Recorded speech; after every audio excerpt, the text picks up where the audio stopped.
Halo, selamat siang adik-adik EduLabers, siswa-siswi EduLab se-Indonesia. Hari ini bersama Tete Dinar, kita akan bahas soal TO pertama untuk soal kimia kelas 9 SMP. Nah, untuk soal pertama, perhatikan gambar model atom berikut. Model atom tersebut dicetuskan oleh J.J. Thomson. Bagian yang bertanda negatif menunjukkan bagian atom yang bernama. Oke, untuk menjawab soal ini, kita harus mengingat kembali model atom yang dicetuskan oleh J.J. Thomson.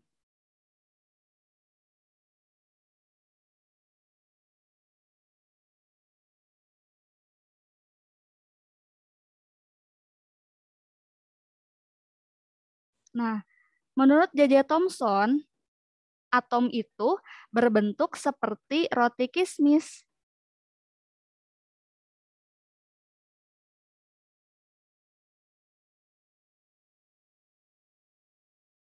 Oke, Teteh kasih tanda di sini ya. Seperti roti kismis. Oke, maksudnya gimana, Teh? Maksudnya roti kismis di sini model atomnya berbentuk bola bermuatan positif di mana di atas permukaannya tersebar muatan negatif. Nah, muatan negatif ini pada model atom J.J. Thomson disebut dengan elektron. Gitu. Jadi untuk soal yang pertama itu jawabannya adalah yang B. Bagian negatif tersebut adalah elektron. Lanjut, nomor 2, jika materi dibagi terus-menerus, pada suatu saat materi tidak dapat dibagi lagi. Hal tersebut merupakan pernyataan dari ini termasuk ke dalam subbab perkembangan teori atom. Jadi teori atom ini dari mulai teori paling awal sampai pada akhirnya teori atom modern. Nah, yang menyatakan bahwa ketika materi dibagi terus-menerus dan tidak dapat dibagi lagi, itu merupakan pernyataan dari Demokritus. Nah, Kak, kalau misalnya Aristoteles, yang mana? Aristoteles itu yang mengungkapkan bahwa tidak ada yang tidak dapat dibagi lagi. Mungkin Teteh tulis aja di sini ya.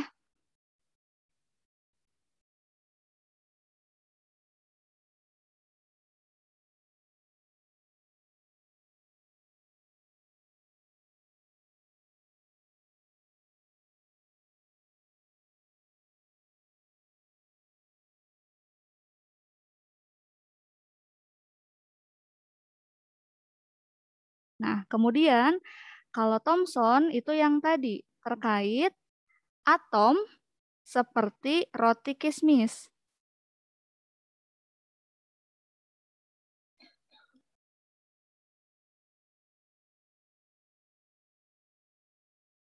Nah, gitu. Kalau Dalton yang mengemukakan bentuk atom yaitu berbentuk bola pejal.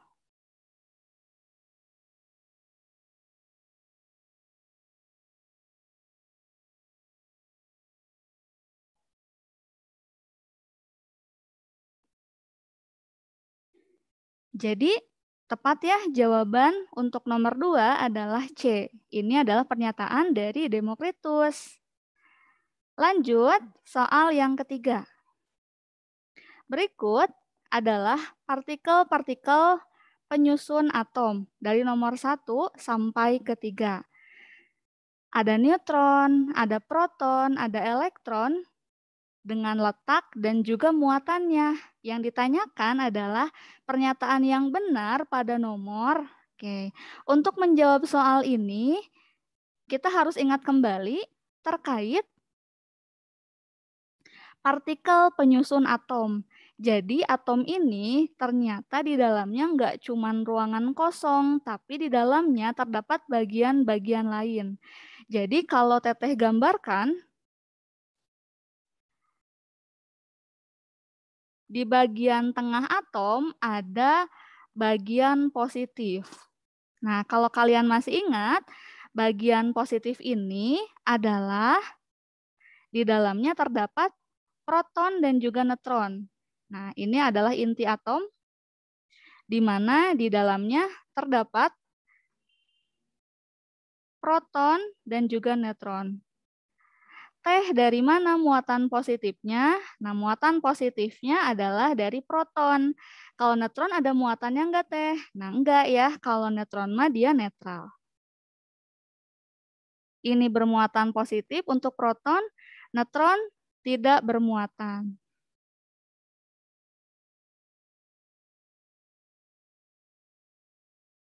Nah, kemudian setelah inti atom, ada yang disebut dengan kulit.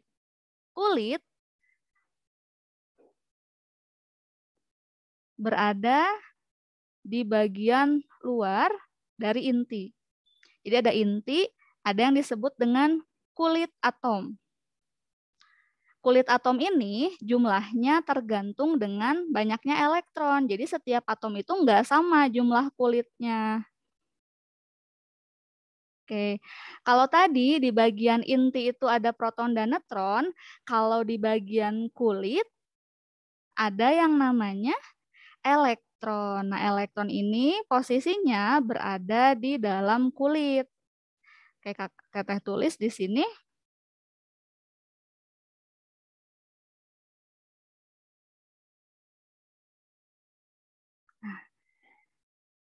Elektron adalah bagian negatif dari atom. Oke, setelah kita tahu bagian-bagian atom, maka kita simpulkan di sini mana pernyataan yang tepat. Oke, yang pertama, neutron berada di inti atom, betul ya? Neutron berada di inti atom. Muatannya netral, betul. Netral atau tidak bermuatan. Nah, sekarang proton yang kedua. Proton letaknya di kulit atom, apakah benar? Nah, ternyata salah ya, karena proton ini adanya di inti atom, maka ini kurang tepat. Muatannya positif? Betul, muatannya adalah positif. Yang ketiga, ada elektron. Elektron posisinya di kulit atom, betul ya, berada di kulit atom, muatannya juga betul, ini adalah negatif. Maka pernyataan yang benar pada nomor, oke, berarti bisa terlihat langsung ya, bahwa pernyataan yang benar itu adalah pada nomor 1 dan juga 3. Jadi jawabannya untuk nomor 3 ini adalah A. Gitu. Lanjut. Yang keempat, perhatikan notasi unsur karbon berikut. Oke, ada karbon, bawahnya 6, atasnya 12. Yang ditanyakan adalah jumlah neutron, jumlah proton, dan jumlah elektron pada unsur tersebut berturut-turut adalah, oke, soal ini dapat kita jawab masih sama dengan yang tadi terkait partikel penyusun atom. Jadi, di sini ada yang disebut dengan unsur. Teh, unsur itu apa? Unsur adalah kumpulan atom gitu ya. Nah, biasanya unsur ini dituliskan dalam bentuk notasi.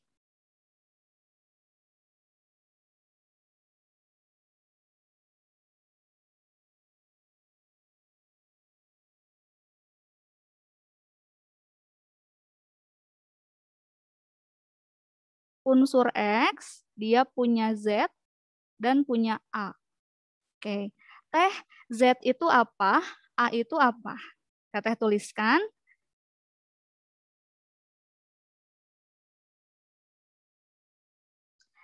Z adalah nomor atom. Sedangkan A adalah nomor massa. Jadi angka di bawah itu merupakan nomor atom, yang di atas ini adalah nomor massa. Kemudian, nomor atom ini jumlah apa sih? Nah, nomor atom adalah jumlah proton. Karena atom itu netral, tidak bermuatan, maka bisa disebut juga kalau misalkan nomor atom ini adalah jumlah proton yang akan sama dengan jumlah elektron, tapi untuk atom yang netral atau tidak bermuatan. Kemudian ada nomor massa. Nah, Teh, kalau nomor massa jumlah apa sih? Nomor massa adalah penjumlahan dari proton ditambah neutron. Jadi nomor massa ini sebenarnya massa dari inti gitu ya. Inti kan ada proton sama neutron. Maka nomor massa juga seperti ini. Nah, sekarang kita analisis. Teteh punya unsur karbon, bawahnya 6, atasnya 12. Maksudnya apa ya? Oke, C, bawahnya 6, atasnya 12. Berarti dapat kita simpulkan bahwa jumlah proton, kemudian jumlah elektron, dan jumlah neutronnya seperti apa. Nah, tadi sudah disebutkan bahwa yang di bawah ini adalah nomor atom. Nomor atom adalah jumlah proton yang akan sama dengan jumlah elektron. Artinya 6 di sini adalah jumlah proton dan juga jumlah elektronnya. Gitu. Kemudian Teh, kalau misalnya untuk neutron gimana? Oke, Teteh tulis ya. Ini adalah nomor massa. Nah, neutron itu bisa dicari dari mana Teh? Dari nomor massa yang dikurang dengan jumlah proton. Berarti untuk jumlah neutronnya akan sama dengan nomor massanya 12, protonnya 6, maka jumlah neutronnya adalah sebanyak 6 juga. Berarti jawabannya untuk nomor 4 ini jumlah protonnya sebanyak 6, neutronnya 6, elektronnya juga 6. Jawaban yang tepat yaitu adalah yang A.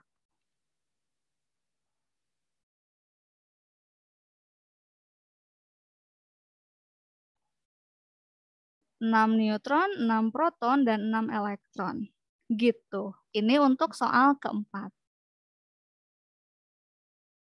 Soal terakhir katanya, perhatikan data berikut ini. Dari nomor 1 sampai nomor 4. Yang ditanyakan adalah mana yang merupakan kation. Oke. Kak, ini masuknya ke materi apa sih? Ini sebenarnya masih bab sama seperti tadi atom, ion, molekul. Nah, yang ditanyakan adalah kation. Kita harus ingat kembali sebenarnya kation itu apa sih?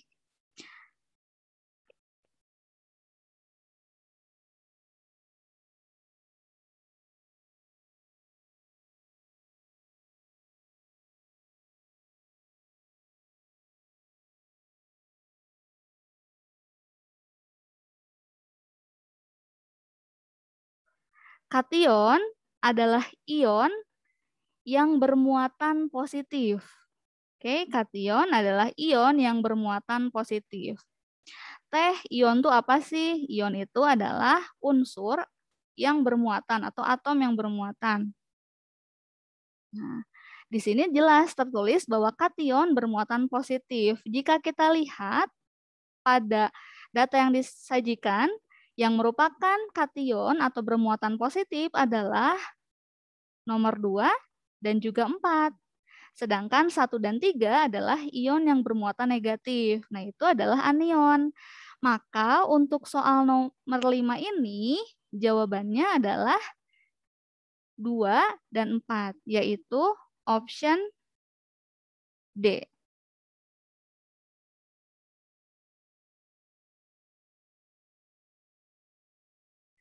Nah, terkait soal kimia ini, soal TO yang pertama sudah selesai kita bahas. Semoga nanti di TO berikutnya kalian bisa dapat hasil yang lebih maksimal. Oke, sekian dari Teteh.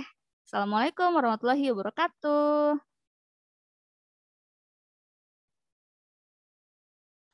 Waalaikumsalam warahmatullahi wabarakatuh.